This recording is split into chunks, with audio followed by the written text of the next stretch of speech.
नमस्कार, मैं Jitendra Sharma. Pink city press club के चुनावी मैदान में बहुत सारे धुरंधर इस बार मैदान में हैं, यानी कि प्रेस क्लब का उद्धार करने के लिए अपनी अपनी किस्मतें आजमा रहे हैं। हालांकि 15 में से 13 इस बार रिपीट कर रहे हैं। ये हमने हमारा जो पिछला वीडियो है उसमें जानकारी पूरी तरह से दी थी। प्रेस क्लब का चुनाव वाकई पत्रकारों के लिए एक बहुत महत्वपूर्ण चुनाव है, और चुनाव कोई सा भी हो, चुनाव महत्वपूर्ण होता है क्योंकि उसमें मतदाता सत्ता का फैसला करते हैं, मतदाता अपने नेता का फैसला करते हैं, मतदाता सरताज यानी कि बादशाह का फैसला करते हैं। तो इस बार प्रेस क्लब के बादशाह के लिए कई सारे लड़ाकू आ चुके हैं, यानी कि लोकतंत्र की जो मजबूती है उसको बनाने के लिए कई सारे नेताओं ने अपनी दावेदारी ठोक दी है। इस बार एक नेता की हम बात करेंगे जो एक बार पूरी साल के लिए अध्यक्ष रहे और एक बार फिर करीब आधा साल यानी कि 6 महीने के लिए अध्यक्ष रहे। लेकिन इस बार फिर इरादा प्रेस क्लब को मजबूती देने के लिए उतर चुके हैं। बात करते हैं अभय जोशी की। अभय जोशी का एजेंडा ये आपको स्क्रीन पर मिलेगा, यहां दूसरे मोबाइल से नहीं दिख रहा। ये मैं आपको थोड़ा सा ब्रीफ करके बताऊंगा।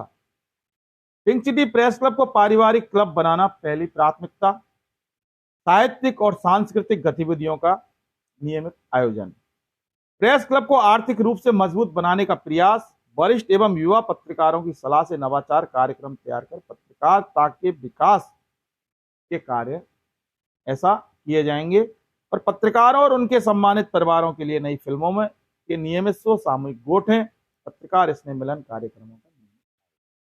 ये तो इनका कहना है कि सभी के सहयोग से इस तरह से ये कार्य किए जाएंगे। बाकी सरकार से निरंतर संवाद और लगातार दबाव के जरिए जो करवाने वाले कार्य, अब जो अभय जोशी का जो घोषणा पत्र कह सकते हैं इसको, वो क्या क्या कार्य सरकार से करवाएंगे, क्या क्या कार्य पत्रकारों के लिए करवाएंगे, सरकार से करवाएंगे, कहीं से करवाएंगे, खुद करेंगे या किसी और से करवाएंगे, ये पहलू नहीं है।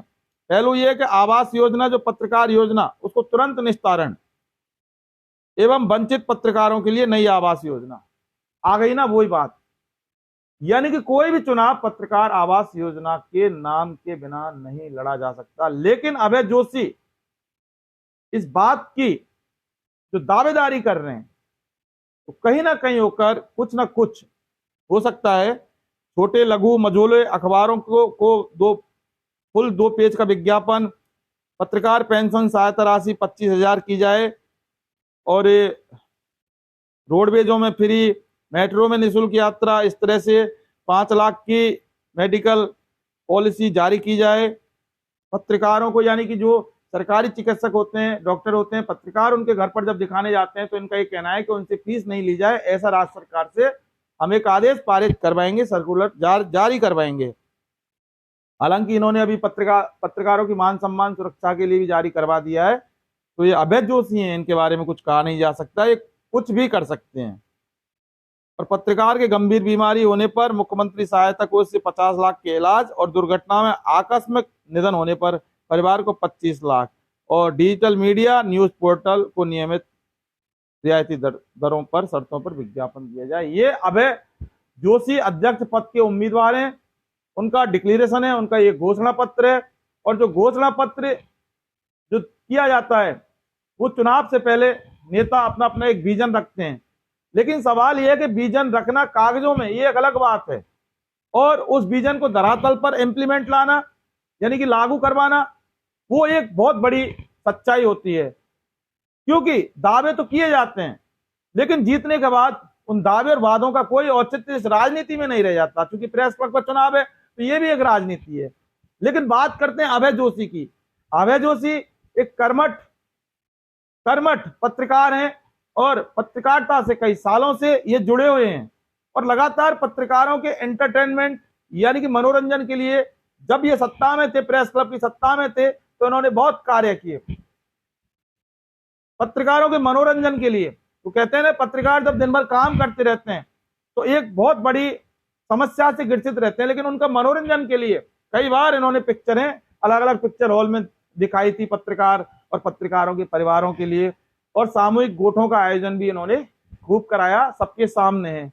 लेकिन इस बार जो इनका चुनाव एक अलग तरीके से इसलिए लड़ाया जाएगा क्योंकि अभी जो चर्चाओं में है, और वो चर्चाओं में सिर्फ इसलिए है कि एक पिक्चर दिखाने के दौरान जो राज्य सरकार के मंत्री जवाहर सिंह बेडम से जब इन्होंने बात की कि पत्रकारों को मान सम्मान और सुरक्षा खतरे में है, तो इसके लिए कुछ किया जाए, तो तुरंत इनकी बात का प्रभाव जवाहर सिंह बेडम के दिल और दिमाग में बैठ गया कि वाकई ये जो अभय जोशी हैं बात तो बिल्कुल सही कह रहे हैं। और फिर होता क्या है, जवाहर सिंह जो बेडम है उन्होंने तुरंत प्रभाव से अपना दायित्व निभाया, और अपना दायित्व निभाते हुए उन्होंने तुरंत प्रभाव से पुलिस महानिदेशक यानी कि डीजीपी ऑफ राजस्थान को आदेश दिए, सर्कुलर जारी किया जाए और राजस्थान के तमाम जो जितने भी जिलों के पुलिस अधीक्षक हैं उनको सर्कुलर भेजा जाए कि पत्रकारों की मान सम्मान और सुरक्षा निश्चित की जाए, यह आपकी जवाबदेही बनती है। फिर होता क्या है, हुआ वही जो होना था, डीजीपी ने सर्कुलर जारी कर दिया। तो इस तरह से पत्रकारों की मान सम्मान और सुरक्षा की जो ये इतिहास में पहली बार आई है राजस्थान में, ये बहुत बड़ी खुशी की बात है। और कहीं ना कहीं होकर अभय जोशी के लिए ये जो बात है इनके चुनाव में बहुत बड़ा मायने रखने वाली है। हालांकि जुझारू नेता हैं, संघर्षशील हैं, बहुत कुछ करते भी हैं, बहुत कुछ किया भी है, लेकिन एक बार फिर यहां प्रेस क्लब के लिए कुछ करना चाहते हैं। तो इस बार ये देखना होगा कि मतदाता इनको, अभय जोशी को, कितना लाइक करते हैं। वाकई प्रेस क्लब का विकास और भविष्य चाहते हैं या फिर अभय जोशी को चाहते हैं या नहीं चाहते, ये वो वक्त बताएगा। 30 तारीख को वोटिंग होने के बाद जब 31 तारीख को मत जो क्लियर होगा, रिजल्ट आएगा, उस दिन पता लगेगा कि अभय जोशी का स्थान कितना रहा और अभय जोशी को प्रेस क्लब के मतदाताओं ने कितना चाहा। लेकिन प्रेस क्लब के विकास, भविष्य और उद्धार के लिए अभय जोशी ने ना ताल तो पूरे डंके की चोट पर ठोक दी, और इस ताल का कितना असर रहेगा और इनका जो चुनाव में अध्यक्ष पद के लिए दावेदारी का कितना असर रहेगा, ये फैसला मतदाताओं के हाथ में है। मतदाता इसका फैसला 30 तारीख को करेंगे, और जब पिटारा खुलेगा 31 तारीख को, तब पता लगेगा अभय जोशी कहां है। दोस्तों, आपने अगर हमारा इन्वेस्टिगेशन मीडिया सब्सक्राइब नहीं किया है तो मैं कहता हूं आपको कि फौरन कर लें, और बेल आइकन घंटी है उसको जरूर दबाएं, जिससे कि हमारे आगे आने वाले वीडियो हैं उसकी नोटिफिकेशन आपको तुरंत मिल सके। आप हमें फेसबुक पर भी फॉलो कर सकते हैं, इन्वेस्टिगेशन मीडिया फेसबुक पेज हमारा बना हुआ है, और एक्स ट्विटर पर भी आप हमारे इन्वेस्टिगेशन मीडिया को @invest_media007 को भी फॉलो कर सकते हैं। फिलहाल के लिए बस।